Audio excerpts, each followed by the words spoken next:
여러분 안녕하세요. 6월 11일 수요일 사김의 교회 아침 말씀입니다. 오늘 함께 나눌 말씀은 누가복음 6장 12절에서 19절입니다. 오늘의 말씀은 고정 댓글을 통하여 아침 말씀을 들으며 함께 볼 수 있습니다.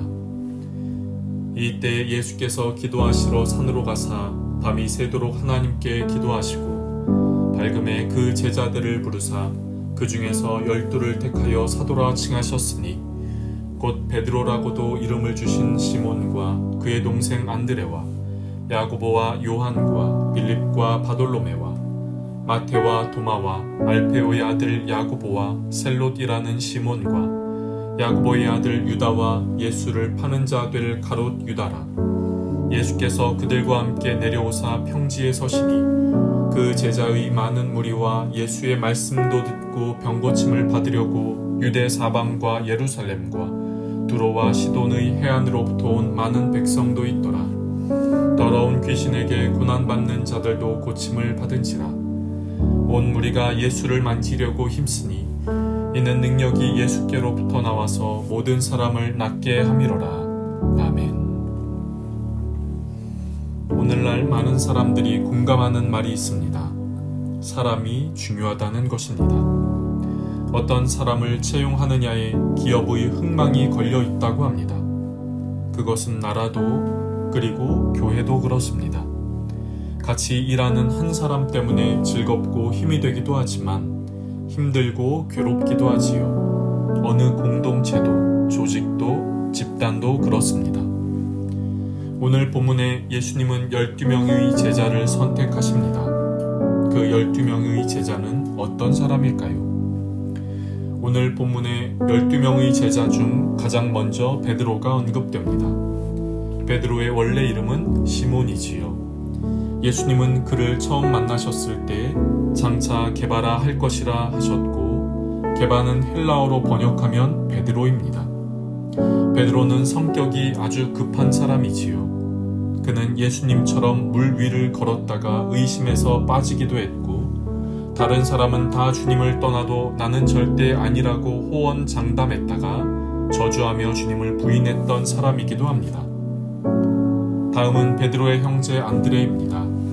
그도 베드로처럼 어부였습니다. 성경에서 안드레에 대한 언급이 별로 없는데 그중 오병이어의 사건 때 예수님에게 어린아이가 갖고 있는 보리떡 5개와 물고기 2마리를 알려주기도 했습니다. 그 다음에 등장하는 두 인물도 형제인데 야고보와 요한입니다. 야고보와 요한은 보아너게 곧 우레의 아들이라는 이름을 더하셨는데 이는 이들의 성격이 불같다는 것입니다. 그래서인지 예수님과 함께 사마리아의 마을을 방문했을 때 반기지 않는 그들의 모습을 보며 하늘로부터 불이 내려 멸하도록 요청하기도 했지요. 빌립과 바돌로메는 형제가 아니었지만 어느 정도 관련이 있습니다. 빌립이 예수님을 처음 만났을 때 빌립에게 나를 쫓으라고 하셨지요. 빌립이 나다나엘을 찾아 내가 메시아를 만났으니 곧 예수라는 말을 전합니다. 그 말에 나다나엘은 믿지 않았지만 와서 보라는 빌립을 따라 예수님을 만나 대화를 나누면서 당신은 이스라엘의 임금입니다 라고 고백하며 예수님을 따릅니다. 바로 이 나다나엘이 바돌로메입니다. 그 다음은 마테입니다. 마테의 또 다른 이름은 레위이지요. 그의 직업은 세리인데 당시 로마 정부의 권력을 등에 업고 자기 민족 사람들에게 필요 이상의 세금을 거두어 사람들로부터 많은 비난을 받았던 인물입니다. 그 다음은 도마이지요. 도마는 예수님의 부활 소식에 믿지 못하고 내 손으로 만져보아야 믿겠다고 말했지요. 그만큼 의심이 많은 사람입니다. 다음은 알페오의 아들 야고보입니다. 앞서 세베대의 아들 야고보와 구분하기 위해 알페오의 아들이라는 이름을 붙였습니다. 이 야고보에 대해 성경은 크게 언급하지 않습니다. 그리고 셀롯이라는 시몬이 있습니다. 셀롯은 열심당인데 한마디로 이스라엘 민족의 정치적 독립을 추구하는 사람으로 오늘날로 말하면 독립운동가이지요. 하나님과 이스라엘 민족에 대한 열정이 대단한 사람이었을 것입니다. 마지막 두 인물 중 한 사람은 야고보의 아들 유다입니다. 마태복음과 마가복음에서는 다데오라고 소개가 되지요. 다데오는 우리가 조금 전 짧게 언급한 알페오의 아들 야고보의 형제입니다. 그리고 마지막 인물은 바로 가롯 유다입니다. 누가는 예수를 팔게 될 자 가롯 유다라고 소개합니다.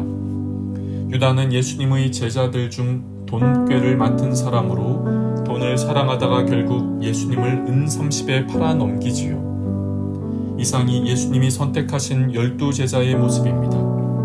그런데 이런 이들의 모습을 보면서 생각하게 됩니다.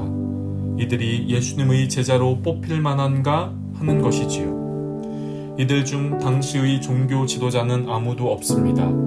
성경에 대한 지식이나 랍비의 전통을 아는 사람이 없었다는 말이지요. 그렇다고 능력이 있거나 집안이 뛰어나거나 재력이 있는 사람들도 아닙니다.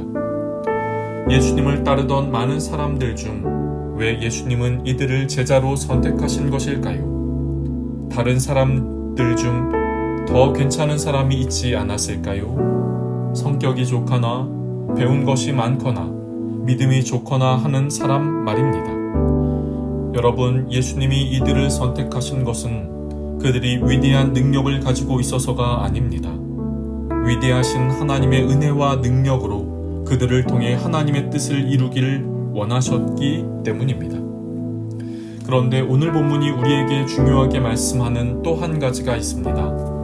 제자들의 이름이 언급되기 전에 예수님은 그들을 어떻게 뽑으셨는가 하는 것을 먼저 기록하고 있다는 것이지요. 오늘 본문 12절과 13절은 이렇게 말씀합니다.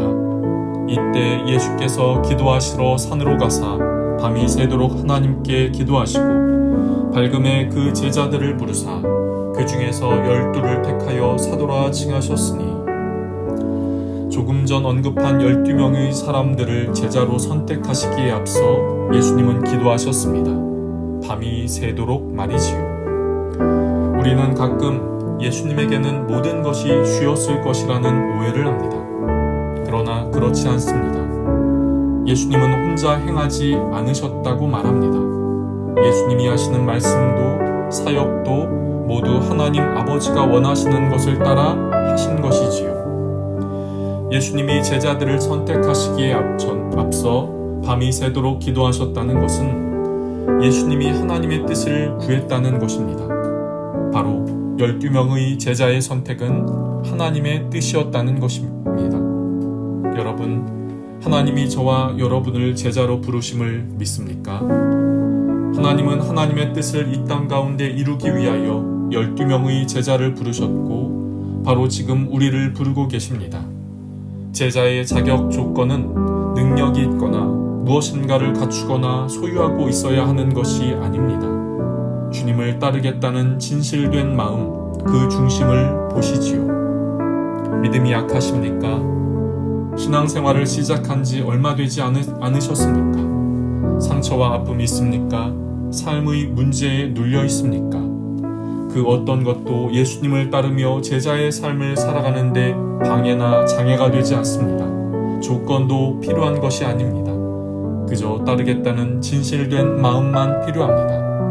하나님은 그 마음을 받으시고 위대하신 하나님의 능력을 주십니다.